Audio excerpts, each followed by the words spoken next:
கிறிஸ்துவுக்குள் பிரியமானவர்களே,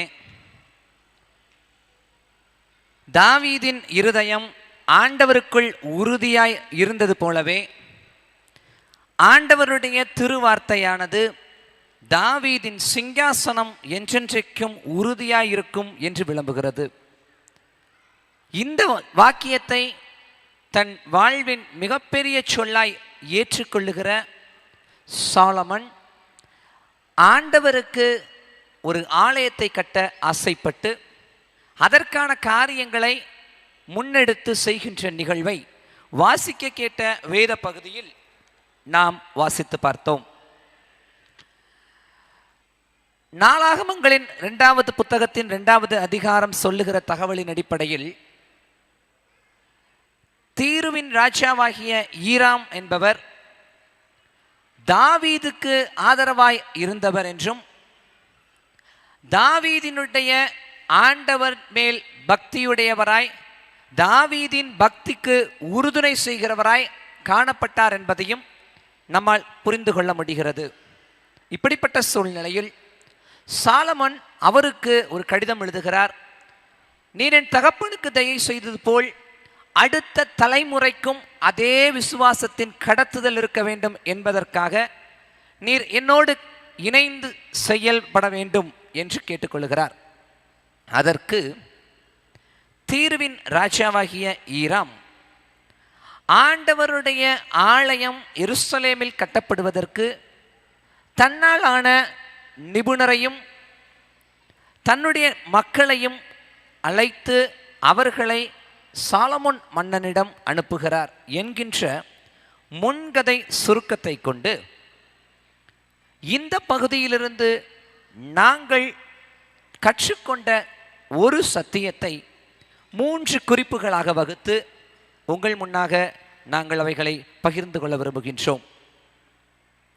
முதலாவதாக, ராஜாவாகிய ஈராம் சாலமோனுக்காக ஆண்டவர் கட்டுகிற அந்த தேவாலயத்தின் திருப்பணிகளில் தன்னை இணைத்துக் கொள்வதற்கு நிபுணர்களாய் இருக்கக்கூடிய மனிதர்களை தெரிந்தெடுத்து அவர்களில் அபி என்கின்ற ஒரு மனிதனை தெரிவு செய்து அவனை தயார்படுத்தி இந்த ஊழியத்திற்கு அனுப்புகிறார். நமது திருமண்டலமும் சிறுவர் ஊழியத்தில் தங்களை ஈடுபடுத்தி கொண்டவர்களையும் சிறுவர்களின் ஆத்துமாக்களை கிறிஸ்துவுக்காக கொள்ளை பொருளாய் சம்பாதிப்பதில் ஆர்வமுடையவர்களையுமாய் தெரிந்தெடுத்து அவர்களுக்கு பயிற்சி கொடுத்து இப்படிப்பட்ட விபிஎஸ் என்கிற விடுமுறை வேதாகம பள்ளிகளில் பயன்படுத்துகிறார்கள். நாங்கள் பிள்ளைகளோடு இந்த 10 நாட்களும் நேரத்தை செலவிட்டு அவர்களுக்கு ஆண்டவரின் அன்பை பகிர்ந்து கொடுத்து அவர்களை கிறிஸ்துவுக்குள்ளாக உருவாக்குகிற பணியை செய்கின்றோம். இந்த கேதுரு மரத்தை வெட்டுகிற அபி வெட்டிய கேதுரு மரங்களை எல்லாம் கடலில் தெப்பங்களாக கட்டி அவைகளை பயணிக்கப்படுவதை நம்மால் வாசிக்க முடியும். நாம் வாசித்த 16வது வசனம் இப்படியாக நமக்கு சொல்லுகிறது. இந்த மரங்கள் சீர்படுத்தப்படுவதனுடைய நோக்கம் என்பது இருந்த இடத்திலே இருப்பதற்காக மட்டுமல்ல, அது இந்த சமுத்திரம் எங்கும் பரவி அது இந்த சமுத்திரத்தில் பயணப்பட்டு செல்ல வேண்டும் என்கின்ற குறிக்கோளோடு அவைகள் ஒன்றோடு ஒன்று கட்டப்படுகிறது. பிரியமானவர்களே, நாங்களும் நம்முடைய குழந்தைகளை கிறிஸ்துவுக்குள்ளாக சீர்படுத்துகிறோம். சமுதாயம் என்கிற இந்த கடலில் அவர்களை பயணிக்க செய்வதற்கு தேசத்துக்கு நல்ல குடிமகன்களாய், கடவுளுக்கு பயந்தவர்களாய், பெற்றோருக்கு கீழ்ப்படுகிறவர்களாய், இந்த சமுதாயத்தில் கிறிஸ்துவின் சாட்சிகளாய் அவர்கள் விளங்க வேண்டும் என்கின்ற ரீதியில் அவர்களுக்கு ஆலோசனைகளையும் வேத சத்தியங்களையும் அவர்களோடு நாங்கள் பகிர்ந்து கொள்கின்றோம். மரங்கள் சீர் செய்யப்பட்டு அவைகள் தெப்பத்தில் விடப்படுவது போல் அவைகள் ஒரு தெப்பமாக ஒன்றாக கட்டிணைக்கப்பட்டு கடலில் அனுப்பப்படுவது போல் நம்முடைய குழந்தைகளும் வேத வசனத்தினால் சீர்படுத்தப்பட்டு சமுதாயம் என்கிற இந்த கடலில் அவர்களை நாங்கள் அனுப்புகின்றோம். இதன் மூலமாக இதனுடைய விளைவாக நாளைய திருச்சபை என்பதும் நாளைய சமுதாயம் என்பதும் ஆண்டவருடைய அன்புக்கு சாட்சிகளாய் ஆண்டவருடைய அன்பை வாக்கியங்களில் மட்டுமல்ல வாழ்க்கையிலும் பிரதிபலிக்கின்றவர்களாய் அவர்கள் மாறுகிறார்கள். இத்தகைய பணியை ஞாயிறு பள்ளி ஊழியமானது செய்து வருகிறது. இப்படிப்பட்ட பணியை செய்து வருகிற நம்முடைய ஞாயிறு பள்ளி ஆசிரியர்களுக்காக குறைந்தது ஒரு நிமிடமாவது நம்முடைய ஜெபங்களில் நாம் ஜெபித்திருக்கிறோமா என்கிற சிந்தனையை இந்த நேரத்தில் நம்முடைய நினைவுகளுக்கு கொண்டு வருவோமானால்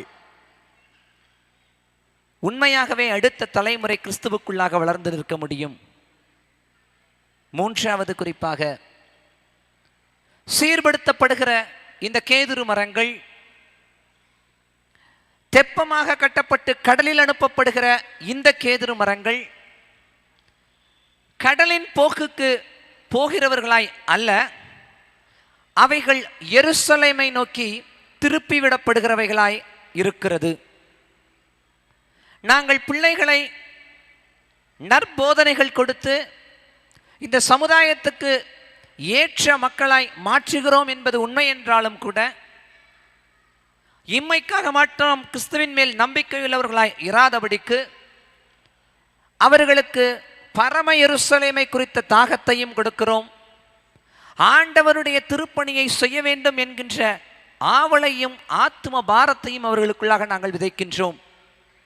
இப்படியாக அவர்கள் எருசலேமில் கூட்டி இணைக்கப்பட்டு தேவனுடைய ஆலயத்தில் கேதுருக்களாய் வீற்றிருக்கப்பட வேண்டும் என்கின்ற உயரிய நோக்கத்தோடு அன்றைக்கு ஈராம் அபியை அனுப்பினது போல இன்றைக்கு நாங்களும் செயல்படுகிறோம்.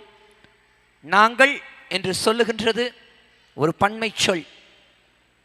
அந்த பன்மை சொல்லில் திருமண்டலமாக, திருச்சபையாக, ஞாயிறு பள்ளி ஆசிரியர்களாக, வாலிப சங்க ஆலோசனை நண்பர்களாக இணைந்து நம்முடைய பிள்ளைகளின் ஆத்துமாக்களுக்காக நாங்கள் எங்கள் நேரங்களை செலவிடுகிறோம். எங்களை உங்கள் ஜெபங்களில் நினைத்துக் கொள்ளுங்கள். இதுபோல் கற்றுக்கொள்ளுகிற பிள்ளைகள் வருகிற நாட்களில் கிறிஸ்துவில் அன்பில் நிலைத்து உறுதியாக இருக்க வேண்டும் என்று எங்களையும் உங்கள் ஜெபத்தில் நினைத்துக் கொள்ளுங்கள். கடவுள் தாமே தம்முடைய வசனத்தை ஆசீர்வதித்து தருவாராக. ஆமேன்.